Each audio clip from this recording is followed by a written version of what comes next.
Good morning mga kaiks abroad, mga abroad. Day 3 tayo sa ating Kubo Special. At ngayong araw na to nga, ito. Sinisimula ng bubungan ang ating isang side. Ayan. Para hindi mainit ang magtrabaho sa loob pagka may bubong na. Yan yung ating style. Para umulan man o umaraw ay pwedeng magtrabaho doon sa loob ng bahay. And yung ating kusina ay nagkakaroon na rin ng itsura yung ating kusina. Yan. Ito mga ka-abroad ay kubo lang ha. Hindi pa ito tunay na bahay.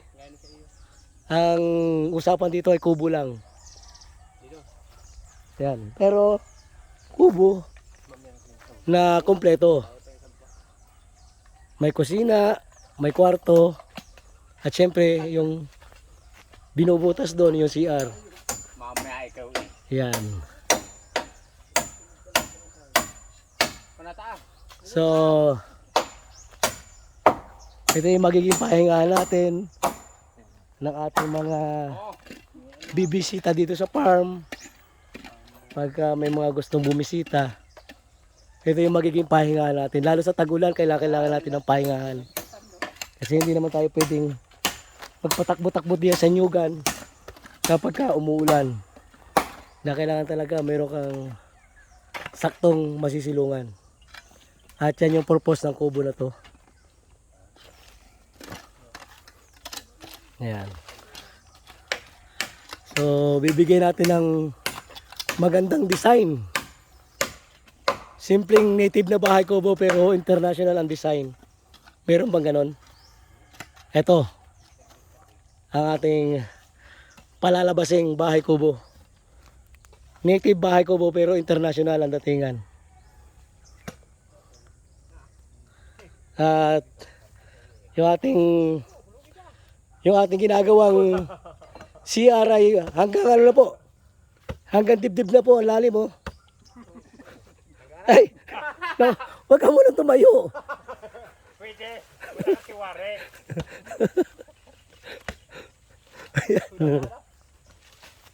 Pasensya na kayo. Pasensya na kayo sa boses ko. Talagang hindi pa nahuli yan yung boses ko. Inuubo pa rin tayo. Ewan ko anong klaseng ubo ito. Parang ano na to, Whoopi Goldberg na ubo. Matindi. Malalim na ako na mababaw ang tubig. Ba? Nababaw na tubig? Yan o. Mga abroad, mga kaiks abroad. Yan mga veteranong magbubong ng ano, ng nipa.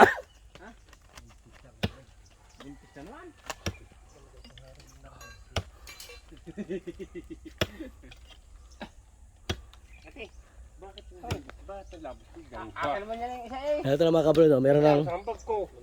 Meron ng shape yung ating kusina. Ate. Akin na dito.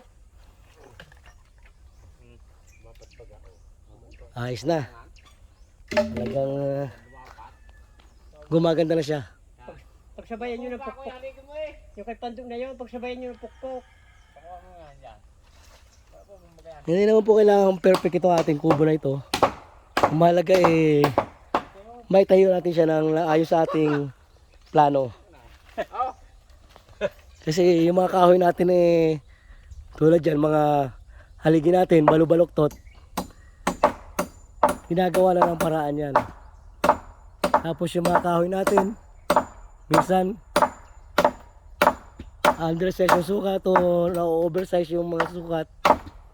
So, ginagawa na natin ng paraan. Ginagawa nila ng paraan.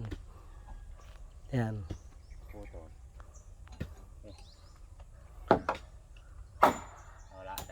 Wala po sa pako ang problema. Wala sa pako. Nasa napalo. Nasa napalo. Kilala mo yan.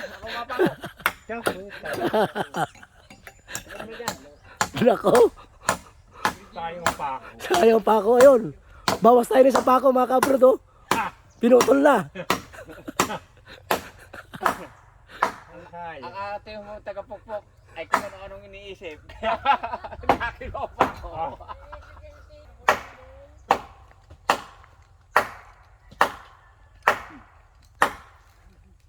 Ano yung isda? Makuring din.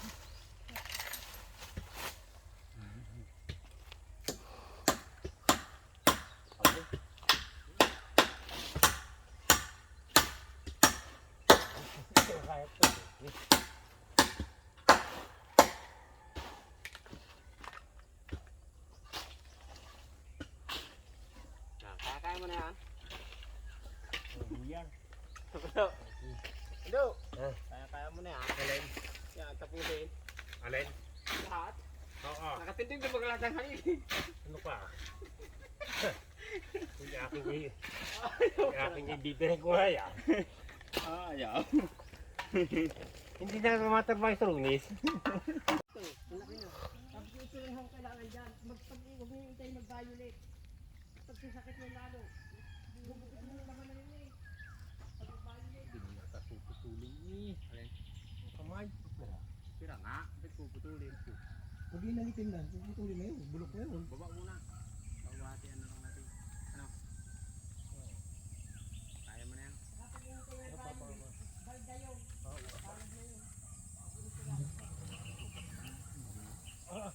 Baba.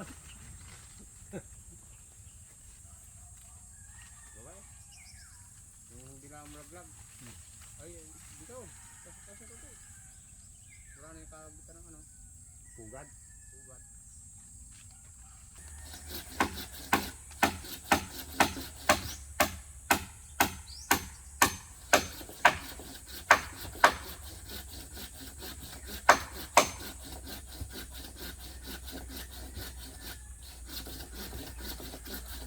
At eto na nga mga ka-abroad, mga ka-ex-abroad.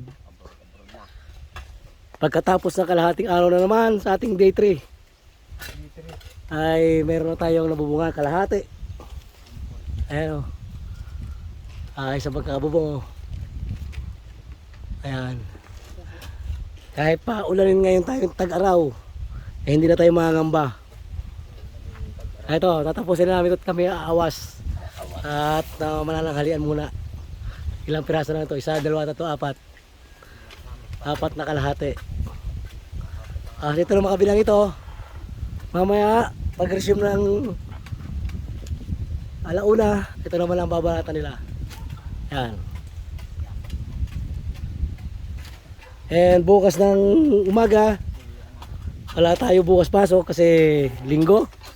Siyempre, kailangan din ng family day. Kailangan rest day. So, wala tayong pasok bukas.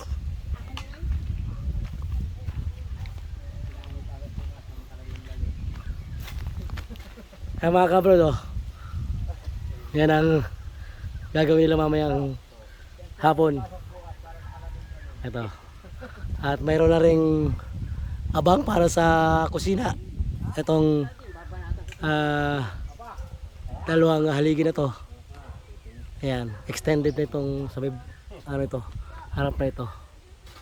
So, maganda na yung lumalabas. At mas magaganda pa ito pag malapit na matapos mga kabrod, mga kaisabroad. Pakita ko sa inyo yung magandang design nitong modern bahay kubo na to.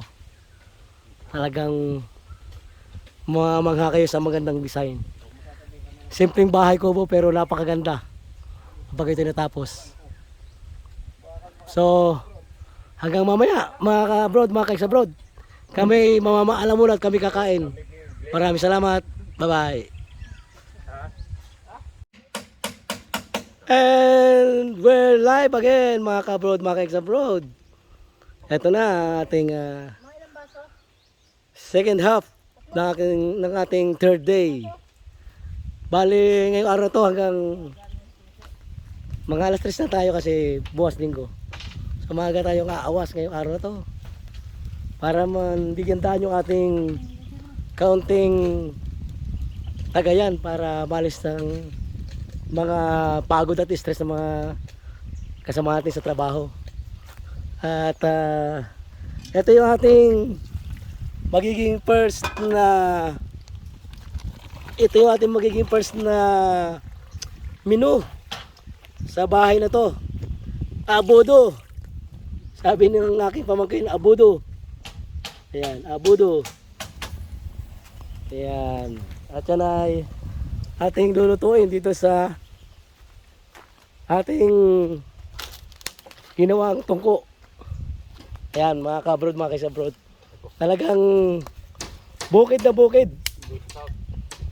Yan ang 3 pirasong bato ang kinakailangan para makabuo ng isang tungko. Yan.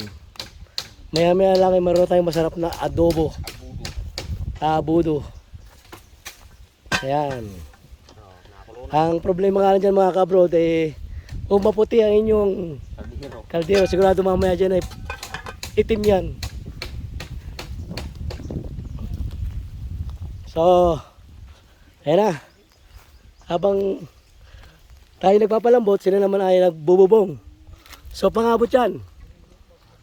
Bago tayo umawas mamaya alas 3 ay luto na yan. Talagang tamang-tama yung mga kabrod, mga kaeksabrod. Ayan. Sanay na sanay. Sanay na sanay tayo dyan. Pagluluto ng mga ganitong style. Ang panggatong naman ay napakarami. Kahit saan ka tumingin, ay puro panggatong ang makikita mo sa lugar na to. Hello? Talagang walang sawa ang panggatong dito. At ang kagandahan dyan, ang panggatong libre.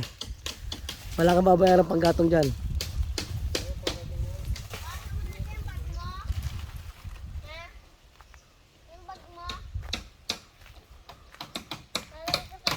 Tinatapos lang nila itong paglalagay ng palakpat at maya-maya ay talagang mabilis na to. Dire-diretso na ito ang kanilang pagbububong dito.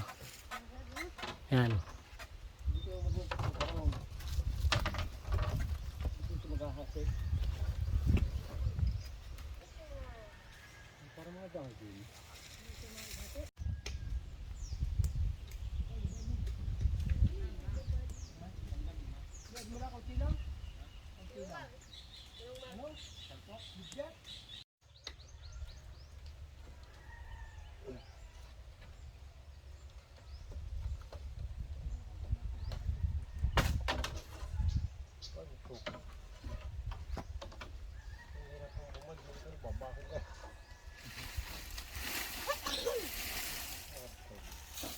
Maragingging.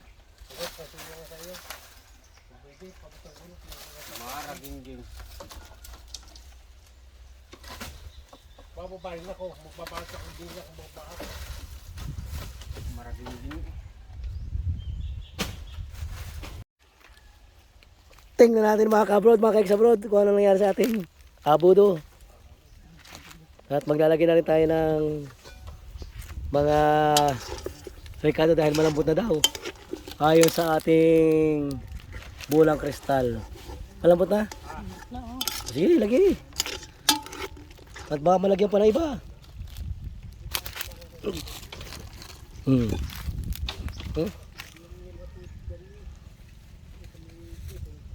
Napakasimple mga kabrod, mga kaeksabrod, oh. Walang bayad ang panggatong, libreng-libre ang panggatong. Kahit maghapon magdamag ka magpalambot dito ng karne, kahit anong klaseng karne.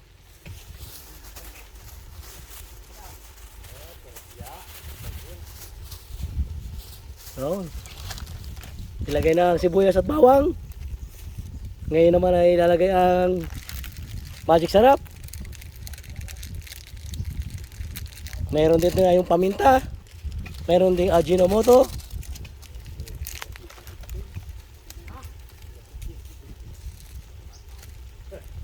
Ayan na. Paminta.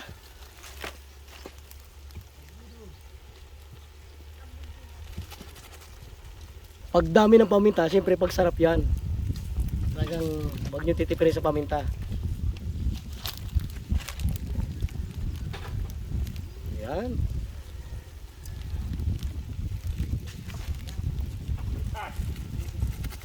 Talagang sagana sa paminta. Ayan na, suka, toyo. Toyo muna.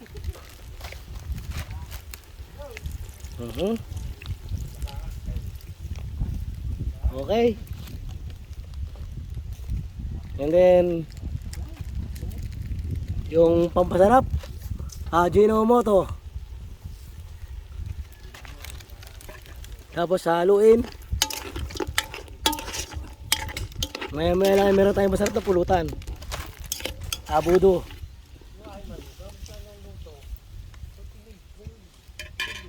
Yan, ilalagay na rin para kompleto.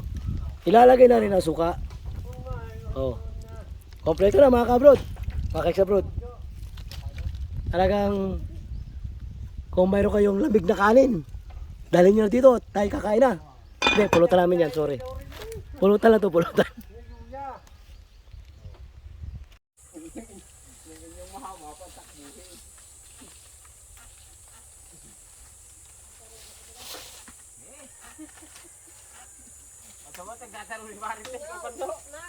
Umiiniti na daw. Ililim mo na yung ay kakabit. Ililim mo na.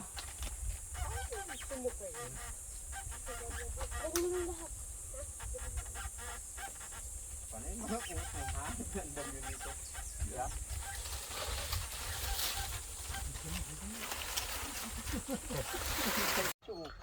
So, mga abroad, mga kaiks abroad. Eto na nga, ang ating day 3. Okay na. Okay na. Eto na lang ang natitira natin ito, ang kabilang ito, kabak na ito. Yan na ako natitira. Sa Lunes ito Walang, pangitan na ito sa Lunes. wala akong nag-ano. Off kami ngayon, bukas ng linggo off. Tapos, eto na, sa kabahayan, maglalagay na tayo dito ng sahig. At mga upuan. Ayan. Nakaka-excite pagka magdidingding na tayo. Ayan ang mga nakaka-excite na party dyan. Yung mga design.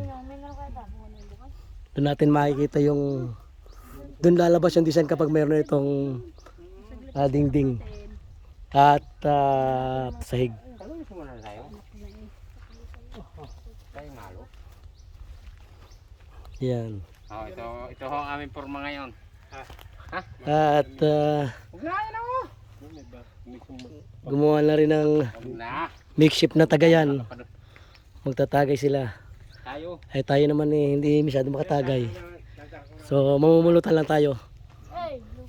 Hanggang sa pulutan lang tayo. Ito naman yung tira nating